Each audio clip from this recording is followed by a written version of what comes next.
എനിക്ക് ആദ്യമായിട്ടൊരു ഐഫോൺ കിട്ടിയ കഥയാണ് ഞാൻ പറയാൻ പോകുന്നത്. വർഷം 2002. അന്നാണ് ശരിക്കും ഞാൻ അവനെ ആദ്യമായിട്ട് കാണുന്നത്. തലയിൽ ഫുള്ള് എണ്ണ തേച്ചൊരു പയ്യൻ ഞങ്ങളോട് കളിക്കാൻ വന്നു. ശരിക്കും അവൻ നല്ലപോലെ കളിക്കുന്നുണ്ടായിരുന്നു.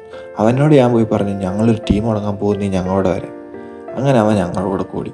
പിന്നെ ഈ തോട്ടി കുളിക്കാനായാലും ഗ്രൗണ്ടുകളും ടൂർണമെൻറ്റുകളും ആയിട്ടൊക്കെ ഞങ്ങളങ്ങ് വളർന്നു. ഇതിനിടെ പല സിറ്റുവേഷനുകളിൽ ഞങ്ങളുടെ കയ്യിൽ പൈസ ഉണ്ടില്ലെങ്കിൽ പോലും പല ബില്ലുകളും ഞങ്ങളോട് ചോദിക്കാതെ അവൻ തന്നെയായിരുന്നു പേ ചെയ്തുകൊണ്ടിരുന്നത്. അങ്ങനെ ഒരു ദിവസം എൻ്റെ കയ്യിലൊക്കെ ഒരു ഫോണിനെ കിട്ടിയ ആ ഫോൺ പൊട്ടി ഇനി ഞാൻ ഓണാവില്ല എന്ന് പറയുന്നിടം വരെ ആ ഫോൺ ഞാൻ ഉപയോഗിക്കും. അങ്ങനെ ഒരു പൊട്ടിയ ഫോണായിട്ടിരുന്ന എൻ്റെ അടുത്ത് അവൻ പറഞ്ഞു എനിക്ക് ഒരു ഐഫോൺ മേടിച്ച് തരുന്നുണ്ട് എനിക്ക് ജോലി കിട്ടിയിട്ട്. പിന്നീട് പലരും പല വഴിക്ക് പോയി. അങ്ങനെ ഇരിക്കും എനിക്കൊരു കോൾ വന്നു. നീ വീട്ടിലോട്ടൊന്ന് ചെല്ലാമെന്ന് ചോദിച്ചു. ഞാൻ അവരുടെ വീട്ടിൽ പോയപ്പോൾ അവരുടെ അമ്മ സന്തോഷത്തോടെ എനിക്കൊരു ഫോൺ എടുത്തു തന്നു. അതാണ് എനിക്ക് കിട്ടിയ ആദ്യത്തെ ഐഫോൺ.